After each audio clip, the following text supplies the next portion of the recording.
Hello guys, जिवें तुहानूं पता है कि आपां कॉन्स्टिट्यूशन के डिफरेंट पार्ट्स नूं बाय टिप्स याद करते आ रहे हैं। उसे पार्ट नूं आपां कंटिन्यू करन जा रहे हैं ते अज आपां कॉन्स्टिट्यूशन दा थर्ड पार्ट है जिन्हों फंडामेंटल राइट्स कहंदे ने उन्हां नूं आपां बाय ट्रिक्स याद करन दी कोशिश करांगे। सो फंडामेंटल राइट्स वैसे तो 6 फंडामेंटल राइट्स दिते हुए ने बट आपां की है वो फंडामेंटल राइट्स नूं अगर देखिए तो आर्टिकल्स दे विच 40 टू 35 आर्टिकल्स ने कवर किया हुआ है। सो इन्ने आर्टिकल्स नूं याद रखना कोई ईजी टास्क नहीं है। सो आपां इस नूं ईजी बनाउण दे लई जस्ट 3 जो स्टेटमेंट्स ने याद करनियां ने ते उन्हां 3 स्टेटमेंट्स दे नाल बहुत ही ईजी वे दे नाल आपां इन्हां जिन्ने भी फंडामेंटल राइट्स ने उन्हां नूं याद करन दी कोशिश करिए। So let's start. आपां फर्स्टली पहली स्टेटमेंट देखांगे जिहदे नाल आपां कुछ फंडामेंटल राइट्स नूं याद करांगे। फर्स्ट स्टेटमेंट है जी साडी law removes doubt and gives 6 freedoms by which saw MRP clearly। कहा गया है कि लॉ ने सारे डाउट क्लियर कर ले ते जिहदे नाल सानू MRP पूरी क्लियरली दिखन लग गई। सो ਇਹਦੇ ਵਿੱਚ ਜਿਹੜੇ ਮੇਨ ਵਰਡਸ ਰਹਿਣਗੇ ਫਸਟਲੀ ਆਪਾਂ ਉਹ ਦੇਖਾਂਗੇ। ਇਹਦੇ ਵਿੱਚ ਮੇਨ ਵਰਡ ਹੈ ਜੀ law, doubt and ਸਾਡਾ saw MRP and clearly, that's it। ਸੋ ਇਹਨਾਂ ਵਰਡਸ ਦੇ ਬੇਸਿਸ ਦੇ ਉੱਤੇ ਆਪਾਂ ਸਾਰੇ ਹੀ ਫੰਡਾਮੈਂਟਲ ਰਾਈਟਸ ਨੂੰ ਯਾਦ ਕਰਨ ਦੀ ਕੋਸ਼ਿਸ਼ ਕਰਾਂਗੇ। सो फर्स्ट वर्ड है जी साडा लॉ जो रिप्रेजेंट कर रहे हैं सारे फंडामेंटल राइट्स 14 फंडामेंटल राइट्स नु इक्वालिटी बिफोर लॉ नु जो वर्ड लॉ नु रिप्रेजेंट कर रहा है। नेक्स्ट है जी साडा वर्ड डाउट जिसका फर्स्ट अल्फाबेट है डी। डी फॉर डिस्क्रिमिनेशन जो साडा 15 फंडामेंटल राइट है वो की है प्रोहिबिशन ऑफ डिस्क्रिमिनेशन। नेक्स्ट है जी साडा ओ। ओ फॉर जी opportunity, equality of opportunity in public employment article 16। Next आप अपना अल्फाबेट चकांगे यू जो ये रिप्रेजेंट कर रहा है अनटचेबिलिटी ते साडा आर्टिकल है जी 17 आर्टिकल की कहंदा है violation of untouchability. So you represent कर रहा है अनटचेबिलिटी को। नेक्स्ट है जी साडा अल्फाबेट टी। टी रिप्रेजेंट कर रहा है जी टाइटल, वायलेशन ऑफ टाइटल जो है जी साडा आर्टिकल 18। सो ਇਹਦੇ ਨਾਲ ਹੀ ਆਪਾਂ ਨੈਕਸਟਲੀ मूव करांगे। नेक्स्ट अपने फंडामेंटल राइट्स ਨੂੰ देखांगे। नेक्स्ट फंडामेंटल राइट्स नु जो रिप्रेजेंट करेगा वो है जी साडे वर्ड सॉ एमआरपी।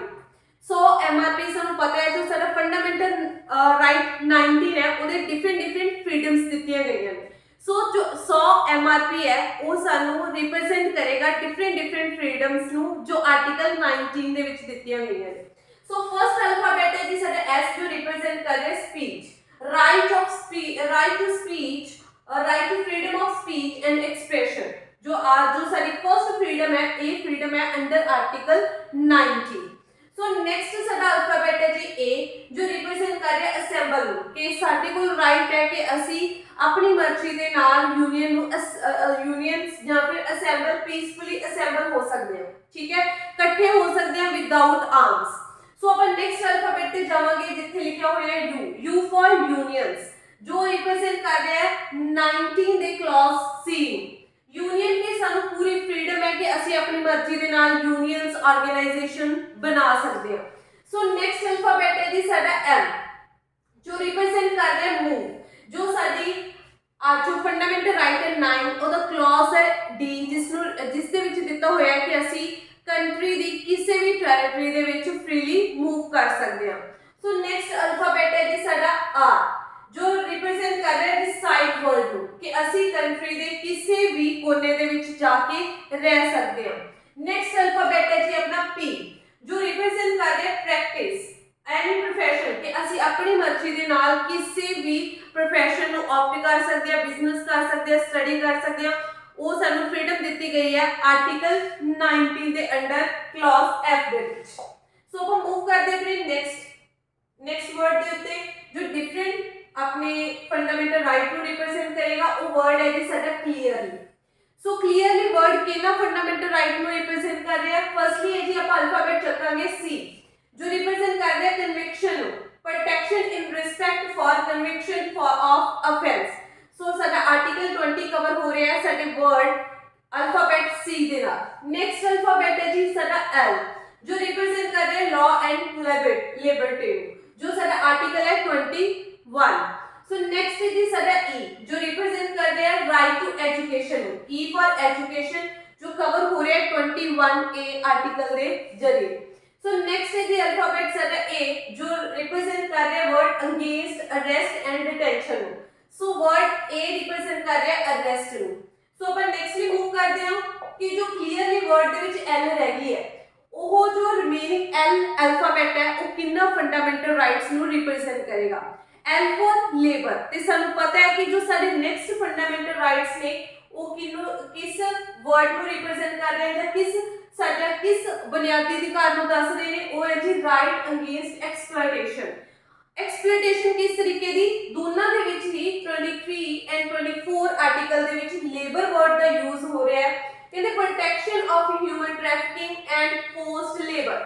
ਸੋ L ਰਿਪਰੈਜ਼ੈਂਟ ਕਰ ਰਿਹਾ ਲੇਬਰ ਨੂੰ, ਐਂਡ ਨੈਕਸਟ ਦੇ ਵਿੱਚ ਵੀ ਚਾਈਲਡ ਲੇਬਰ ਦੀ ਗੱਲ ਕੀਤੀ ਗਈ ਹੈ। ਸੋ L ਰਿਪਰੈਜ਼ੈਂਟ ਕਰ ਰਿਹਾ ਆਰਟੀਕਲ 23 ਐਂਡ 24, ਦੋਨਾਂ ਦੇ ਵਿੱਚ ਲੇਬਰ ਦੀ ਹੀ ਗੱਲ ਹੋ ਰਹੀ ਹੈ।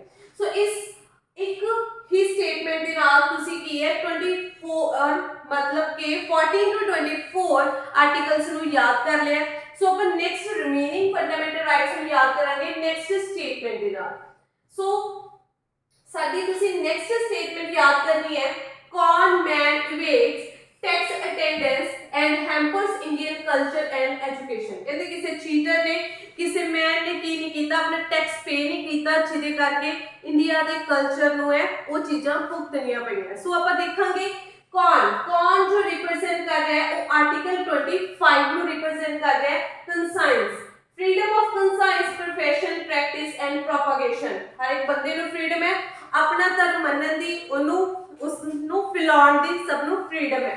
ਨੈਕਸਟ ਹੈ ਜੀ ਮੈਨ, ਜੋ ਰਿਪਰੈਜ਼ੈਂਟ ਕਰ ਰਿਹਾ ਹੈ ਮੈਨੇਜ ਰਿਲੀਜੀਅਸ ਅਫੇਅਰਸ, ਕਿ ਆਪਣੇ ਧਾਰਮਿਕ ਅਫੇਅਰਸ ਨੂੰ ਅਸੀਂ ਕਿਸ ਤਰੀਕੇ ਦੇ ਨਾਲ ਮੈਨੇਜ ਕਰ ਸਕਦੇ ਹਾਂ, 26 ਆਰਟੀਕਲ ਹੈ। ਸੋ ਆਪਾਂ ਨੈਕਸਟ ਮੂਵ ਕਰਦੇ ਹਾਂ ਨੈਕਸਟ ਵਰਡ ਤੇ, ਜੋ ਹੈ ਟੈਕਸ, ਜੋ ਸਾਡੇ ਫੰਡਾਮੈਂਟਲ ਰਾਈਟ 27 ਨੂੰ ਰਿਪਰੈਜ਼ੈਂਟ ਕਰੇਗਾ ਫ੍ਰੀडम ਆਫ ਟੈਕਸੇਸ਼ਨ।